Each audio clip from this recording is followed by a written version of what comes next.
welcome to Vantage Point. I'm your host, Svetlana Marshall. Today we'll be speaking about the Citizen Security Strengthening Program. And as our guest, we have the director of that program, Dr. Clement Henry. Dr. Henry, thanks for coming. You're welcome. Thanks.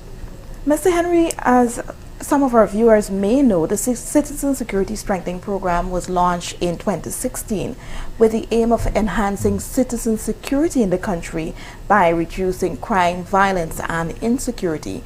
The program has three components: community resilience against crime and violence, supporting Guyana Police Force in crime prevention and crime investigation, and the last one, strengthening the Guyana Prison Service rehabilitation and integration program. Let's start off with the first component, community resilience and community resilience against crime and violence. Sir, a lot of young people would have been trained under this program. Tell me what exactly the program is aimed at and how those training programs have been coming along. Thank you. Well, the youth training program, as you rightly mentioned, our focus is to prevent crime and violence at the community level. Important is to ensure that young people are gainfully occupied in productive activities or recreation activities. And our program is targets both the productive activities and the recreation activities. In terms of the productive activities, we have a menu of activities, probably 4 pillars in terms of youth training. So we first offer them a skill. So we have skills training, and there are various range of skill activity which I'll share with you as we continue this conversation. And then we, coming out of the skills training program, we offer them 2 avenues. So there is the job readiness avenue, preparing them if they want to go into employment, and there's an entrepreneurial avenue for those who don't want to work with anyone but want to be an employer, work with themselves. And while the program while they're involved in these programs, we have a mentorship support system to help them to deal with different life skills issue, conflict management issues. So for the young people, these are the 4 pillars that we're working with them in terms of job skills training, job readiness program, entrepreneurship, and mentorship. This menu of programs been very beneficial to the young people that we see coming out of the program. We've been hearing it from personal testimonies, and we've been seeing the changes among some of the young people who benefited from the program. To date, we have 878 youths have completed the program. And starting September, we have just about 400 who are engaged who started in September and will run until next July. Our target when we started CSSP in 2016, January, when the program was officially launched, was to work with 1,200 young people. We see them on course to working with those 1,200 young people. As a matter of fact, in September, it was quite difficult for us because the program was oversubscribed. There were so many people who wanted to get on the program, and we just had those limited spaces remaining. And we would have had quotas per community. So once we would have reached those quotas, it was difficult for us to involve all the other young people. There's still a need, and we hope that other arrangement will be put in place by central government to involve those young people who didn't get a chance to get on the September program. So the 800 plus the 400 are taking you to 1,200. Yeah. They were drawn exactly from which of the regions? But they were drawn from region 3, 4, 5, 6, and 10. Okay. And so when people talk about skills training, that's a very broad area. What exactly they're being trained? What are some of the areas of interest that young people would have shown that they want to be developed, equipped with the requisite skills and knowledge to operate in our workforce today? But there are many areas, we changed our strategy a little bit when we did the skills training program this time. What we did was to ensure that they were involved in recognized institutions. So we developed a memorandum of understanding with the Ministry of Education and the Ministry of Culture, Youth and Sport with the Department of Culture, Youth and Sport. And so we were using institutions such as the Linden Technical Institute, GITC in Georgetown, NATI, New Amsterdam Technical Institute, the Upper Quarantine Technical Institute, the Nora Technical Institute. So we were using the Linden Technical Institute. We were using the formal institution, Carnegie, Vyman Irvins. We were using the formal institution to train our young people. So at the end, we were hoping that they were getting a proper certificate of competence that will help them into the job market. There were several areas such as masonry, plumbing, radio, television, electronic servicing, small engine repairs, agriculture machinery, electrical installation, furniture making, data operation, administrative principles and practices, the ordinary diploma in commerce, the ordinary diploma in science, and the diploma in computer science and architectural drawing. So there were a range of programs that we involved them, and we even had a program in cosmetology and catering. Mm-hmm. Yeah. And so when you talk about skills training, when you said skills training, I was of the opinion that you train them and you equip them for the workforce, so you make them ready already for the workforce. But that form a different part of the project. Yeah. So what's the difference between the two? Okay, so the first one is really giving them the hard skills to perform on the workplace. The job readiness program is giving them the soft skills so that they can be ready for work. So you're teaching them the right work attitude, goal setting, planning, tracking their personal progress, how to perform in the workplace. So these were the other program offered them the soft skills that are necessary for them to perform effectively at the workplace. And from the 800 who would have completed training thus far, how many of them were able to get employed or employment? We've now started tracking that information, so we can accurately give you the information in terms of how many are actually employed. And I should maybe elucidate a little bit in terms of how the monitoring and evaluation process will go. So what we're doing at this stage, now that we've had a substantial number of 2 classes going through the system, we have started tracking these young people, calling them on the phone, working through our community action officers, just to understand where they are at this point. And at this moment, we're now trying to gather all of that information so that we can be able to get a clear idea of how much have been employed, how many went on to further education, how many went through the entrepreneurship program. So we're trying to do all of that kind of tracking at the moment. So that's really critical. So that's going to be an ongoing thing, or you have a deadline set? No, that's an ongoing thing.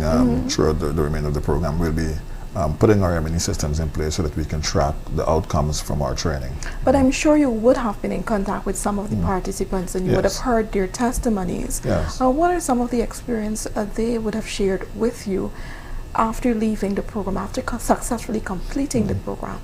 Well, for many, when we hear from maybe I can also put in the entrepreneurship program.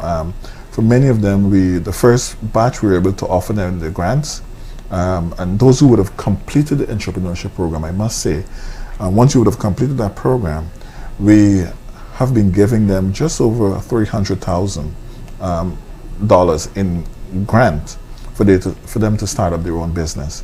So the first batch got their grants around June, July, and so they've just started. But many of them are very excited, saying, "Oh, I can't believe I'm actually owning my own business. I'm actually starting my own business." They were elated and excited with this opportunity that was offered to them, and have been thanking, CSSP. Really, it's the government of Guyana and the Inter-American Development Bank would have made this possible. And so we are the small project unit, we don't want to take the kudos for this. I think we really should give the kudos where it comes from, who really deserve it. That's the government of Guyana and the Inter-American Development Bank. That agreement is what facilitated all of this activity. But we've been hearing some really good words coming out to these young people. Let me share one experience. I was at the job readiness graduation for a youth who came through the program. And the focus of that is, we said, developing the soft skills. And I remember one of the young lady, she said, when I started this program, I was like an exposed wire, meaning that, she was ready to just flare up at anything. But she said, when she was like an exposed illegal wire, but at the end of this program, when I'm paraphrasing, but at the end of the program, she's now a legal wire. So she's now able to manage, her personality, manage anger and stress, and these are the soft skills we're trying to impart on these young people. And so you can see, various testimonies of transformation in the lives of these young people. And it goes on and on and on. Those who are now employed, those who started working and quite happy, and being able to manage their affairs a lot better. Okay. And so under the entrepreneurship component, persons would have, the 300 is a starting point. It's a starting point to develop. What are some of the businesses persons were interested in developing that they would have submitted proposals for? And were they trained to maybe manage their financial resources, how to apply for future grants from other entities or access loans from the commercial banks? All right, so most of our approach, we've been involving a lot of the established institutions, with specialty in the specific area. So when we were doing entrepreneurship, we engaged the Small Business Bureau. And so they would have trained the young people in managing their finance, how to manage a business, how to manage themselves in terms of running the businesses, and how to access additional resources to improve their businesses. Some of the business that we see coming through would be things like poultry, setting up the hair salon, retail business, catering. So these are some of the business we see coming through. Information technology, repairs. So those are some of the business that we see coming through. Could you say, as of the 800 trained, what percentage of that would have been entrepreneurs, budding entrepreneurs? All right. So in terms of our entrepreneurship program, we have done 3 batches to date. And so we're trying to catch up with as they come out. The thing is that the schools can handle more than our training in job readiness and entrepreneurship. So for this year, so far, I think we have trained just about 89 in entrepreneurship. By the end of this year, we have a final batch for this year, and we expect that by the end of that batch, we'll have 89 completing entrepreneurship for this year. So that probably is just about 10% of those who would have completed to date. Our hope is to have something just the percentage of about 17% of them in the entrepreneurship track.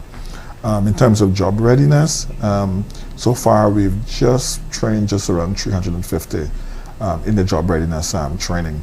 So our target when we continue next year is to double that amount, aiming to train something like 1,200.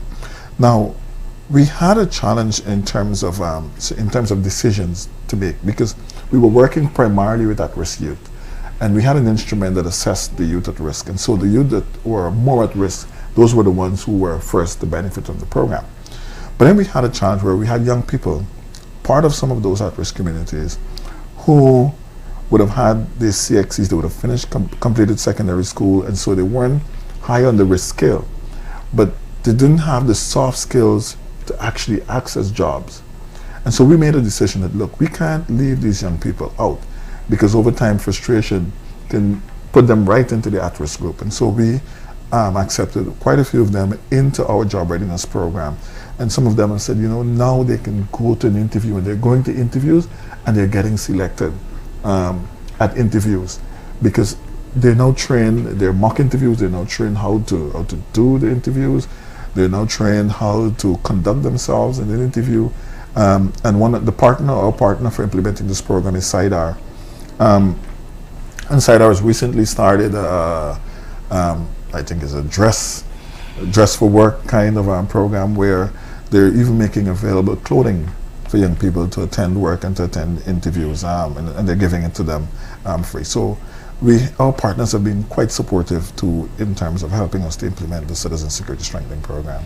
So this competent training of these young people will come to an end next year. Yes. What is the plan of action? What happens after the trainings would have been completed? Is there a thought of maybe we need to extend it, access additional funding for its continuation, given the successes recorded thus far?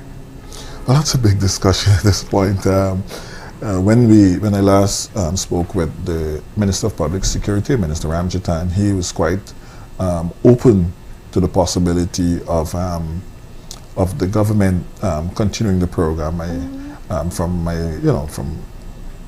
From what I've gathered, and and I can be wrong here. I think the bank, the IDB, is quite supportive of based on the benefits, quite supportive of continuing this program. What I know is that there would have been suggestions by the minister, or instructions, sorry, by the minister in terms of having the ministry make resources available for post-September 2020 for young people to be involved. So there's a possibility that the government will be willing to take on this program until they have maybe more support from an external partner in terms of continuing the activity. Okay. Let's turn our attention to the support the program has been given to the Guyana Police Force in preventing crimes and conducting investigations. When the program started in 2016, I'm sure you would have done an assessment of the Guyana Police Force. What were some of the findings back then? Right. All right. So when we engaged the police, there were some areas that the consultant that worked with us felt that were important at the time. One was improving the ways of enhancing the human resource capacity at the Guyana Police Force and implementing a performance assessment framework. This was critical, and implementing it, there were several recommendations to help us to address those two issues. In doing so, they made several recommendations, as I said earlier, but they also recommended that there would have been a police reform change board chaired by the Minister of Public Security and co-chaired by the Commissioner of Police. This body was set up, and they're working and monitoring the implementation of those recommendations to enhance the human resource capacity at the Guyana Police Force.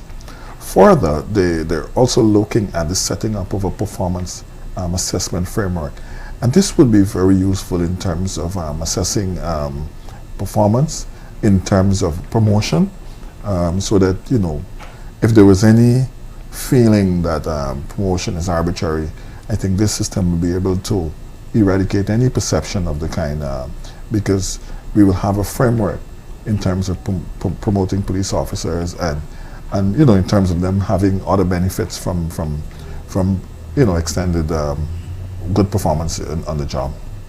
And so part of that program also focused on upgrading police stations, making the police officers feel more comfortable, having them work in conducive environments. And so US $1.2 million was earmarked for that component. I know the Mackenzie police station, because I'm from Linden, of course, would have been rehabilitated, a new station would have been constructed, in fact. How many other stations would have been constructed, and how many are in the pipeline to be rehabilitated, constructed? So we've completed 12 police stations to date, including the Mackenzie police station, which is brand new. And we're now in the process of moving to do 6 more police stations. Again, we started out looking at rehabilitation, but what we've noticed since with the next 6 that we're working with, and that would be Wisma Police Station, Albion and Wim Police Station under quarantine. We are doing Baramita in Region 1, Madja in Region 8, and Parika in Region 3. Parika is the only one that will be doing a rehabilitation work. The rest require complete new stations. Why was that? Is it that the stations were in such deplorable state? Well, they're in challenging state. It's not comfortable for those who work there, and many of them are constructed with wood, and the feeling is, and based on the instruction of the Minister of Public Security, that we should construct buildings that can last for a very long time, and therefore, so we're moving towards towards using materials that will give us probably 25 years. So we're building with, with the fact that, look, we want that the police station that we construct will give us maybe 15 to 20 years, or probably beyond that, right? But we really want to build them proper, sturdy, and lasting. So the 6 that are remaining, they have started, or materials are being mobilized? At this stage, we are finalizing procurement. They're going through the procurement for at least 4 of them. And then the next 2 we hope to advertise before the end of this month. What are the 4? The 4 would be, in the procurement process would be WIM and Albion, Parika and Barmita. The 4, and so Wisma and Manya would be advertised by the end of the month. And so they're expected to be completed by 2020? Yes, because our timeline is 12 months for the construction of these stations.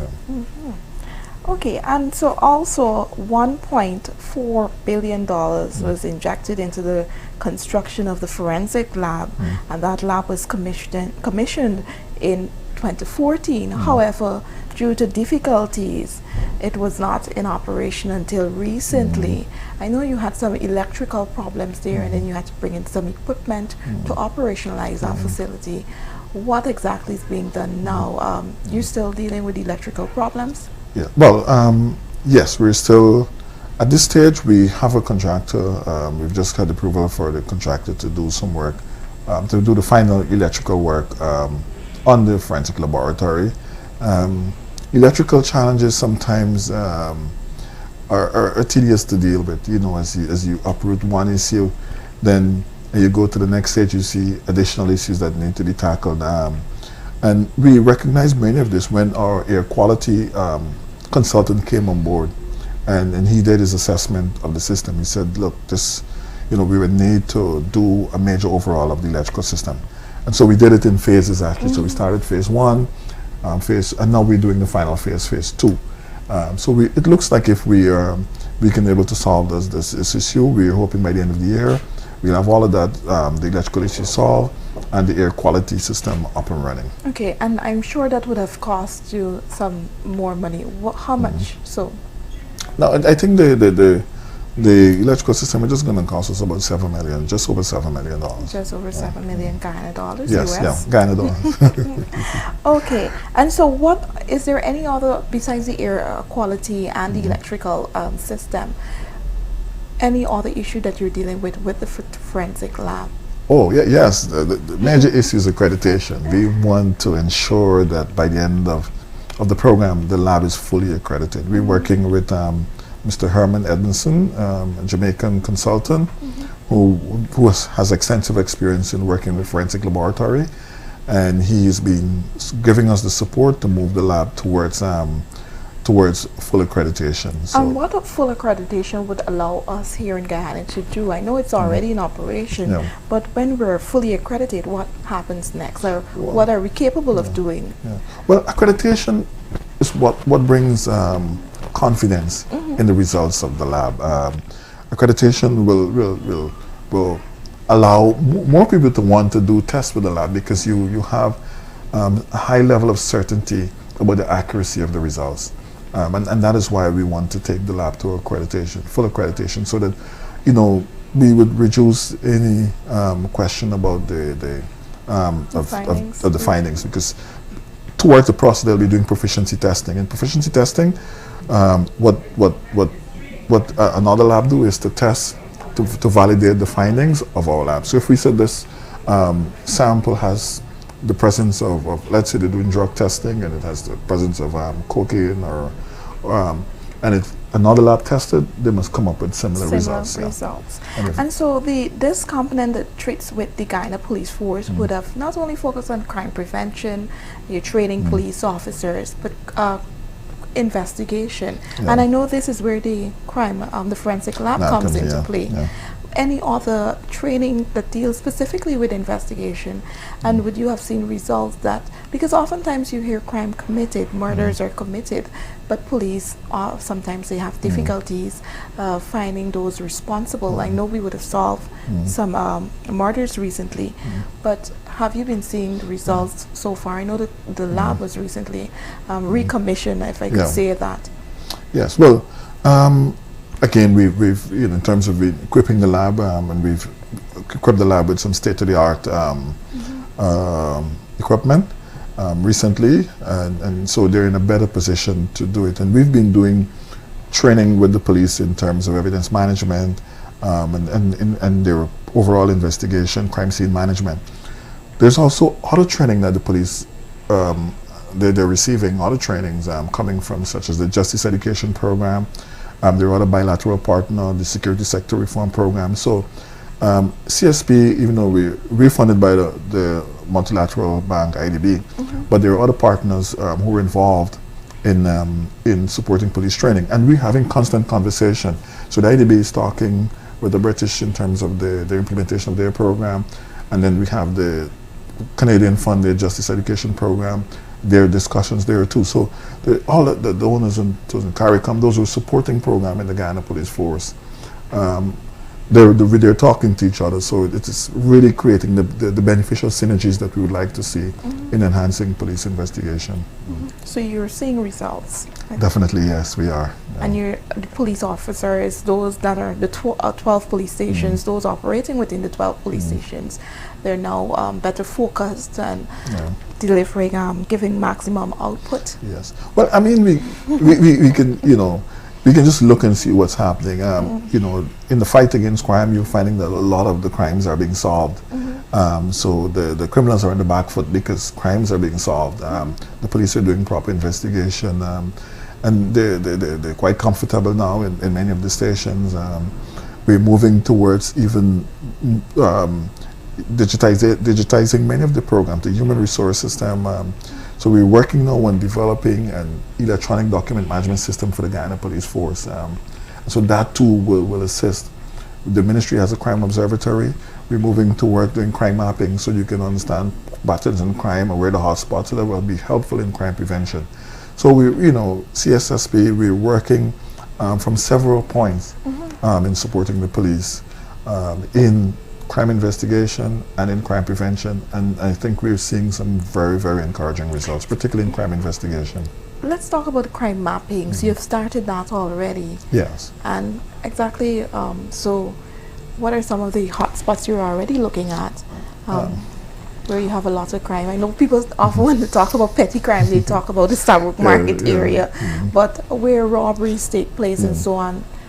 Well, I am at this stage. I haven't been focusing in on the details in terms. I think crime observatory and those will be able to get a better picture. But I must explain where we are with the crime mapping. With the crime mapping, we have recruited the consultant. They've been mapping some of the crime at this stage, but we haven't actually taken over the full crime mapping as yet. So they're doing the training.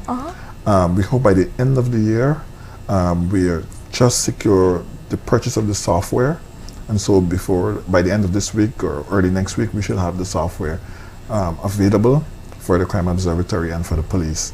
But the way we do consultancy is that we recruit the consultant, they do the job, but they just don't give us a report. In the past, sometimes we just take a report and rest it on a desk. Yeah, but we're saying that if you do a report, what we want to see, you try to implement some of those recommendations. Teach us how to do it. So the consultant is working, training, they're doing some of the jobs, so they're doing some of the mapping themselves, and then by the end of this year, they will now hand over what they started to the crime observatory and the police. And the same thing we did when we formed the Police Reform Change Board. After the consultants finished with their diagnostic, we asked them to look. Okay, you have some nice recommendations here. Come on, implement some of those recommendations, and then we will take it from there. So what we don't want is that a well-done report has come to us, and then we recognize that we don't have the capacity to implement those recommendations. So you teach us how to implement those recommendations, and then once you get us started, we will continue. And then that has been working for us. And so this is a very important component or aspect of the program. mapping, crime mapping. And so with the CCTV cameras that we have now, you'll be able to really bring down the crime stats in the country, because I know everybody is concerned. People looking overseas may be concerned about, you know, whether the crime rate is high or it's low. Definitely you're seeing a reduction in the near future. Significant reduction, I must say. Do you think so? Yes. The whole CCTV project, it's a collaboration among many ministries, even though the Ministry of Public Telecommunications is leading on this one, and the National Data Management Authority. It fully involves the Ministry of Public Security, the police, myself. We sit on a committee, a steering committee that guides the implementation. And yes, the police are much involved, and we're using the cameras in many ways to support. Again, from the cameras you can see, able to monitor some of the troublesome spots. But more so, it can really improve in terms of police response to crime. And I think once all systems are fully in place by early next year, I'm thinking that it's going to be very, very, very difficult for anyone to do crime and get away with it in Guyana. So I think this is a good time for, you know, people who are criminal minded to really dig down and to really start getting a legal trade, because it's going to be almost very, very difficult to really continue along that path, because I think the authorities have been they've been very strategic in implementing strategies to corner criminals, and it's really coming to the point where all systems will be fully in place, and that's what's going to make it very difficult for them. Okay, let's turn our attention now to the prison system, Guyana Prison Service, and the support you would have been, the program would have been giving to it. Tell me about that component. What exactly is being done? All right. So our from the CSE standpoint, our task is to support the Guyana Prison Service in their approach to enhancing their approach to rehabilitation, reintegration, and reintegration of inmates. So in doing so, what we've done, we've contracted a team who will design a rehabilitation reintegration model. Once they've completed the design and it's accepted by the Guyana Prison Service, we would ask them to implement a portion of that model, like hand-holding, so the prison can see how it is done. And it's going to really prove that whoever's doing this model, that the model is implementable. And so they'll be working with the Guyana Prison Service to implement some of it, rehabilitating the prisoners in terms of offering them training, preparing them for life outside of the prison setting. Additionally, we hope to construct a learning resource center at New Amsterdam. That will be instrumental in terms of providing the available training and resources that will be part of the rehabilitation or integration of the inmates. So they'll be exposed to different skills. They can learn different skills and develop it. When they come out, they can be involved. The discussion in terms of when they leave, or once we have resources, we may be considering, if we have any savings in the program, maybe looking at a similar grant scheme, so that when they come out, they can be able to get something to start. So basically, that's where we're looking at in terms of... I think that's very important too, because sometimes you hear prisoners, they come out, they want to change, they want to live better lives.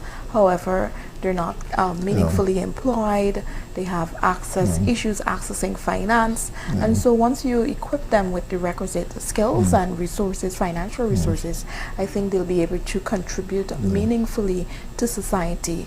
Definitely. And so, Dr. Henry, when you think about the program, the Citizen Security Strengthening Program, where you've started, and when you've started in 2016, we're now in 2019, are you pleased with the amount of work that would have been put in, the successes? Yes, I am definitely pleased. You know, we're at the point where, we're firing on all cylinders, and every day there's something happening, and there was a challenge for us to keep up, to spend time in the office. Like last week we had graduation from entrepreneurship. This week today we're going to be signing off some of the contracts for the Rapid Impact Project. So these Rapid Impact Projects are community-based projects that can go towards maybe recreation activity, youth safe space for youths. So we're just trying to provide opportunity for them to gainfully occupy the time. So we're signing off 2 contracts in Kilcoy under quarantine and in Kildonan under quarantine today. So once I leave here, I'll have to dash to the quarantine to get that going.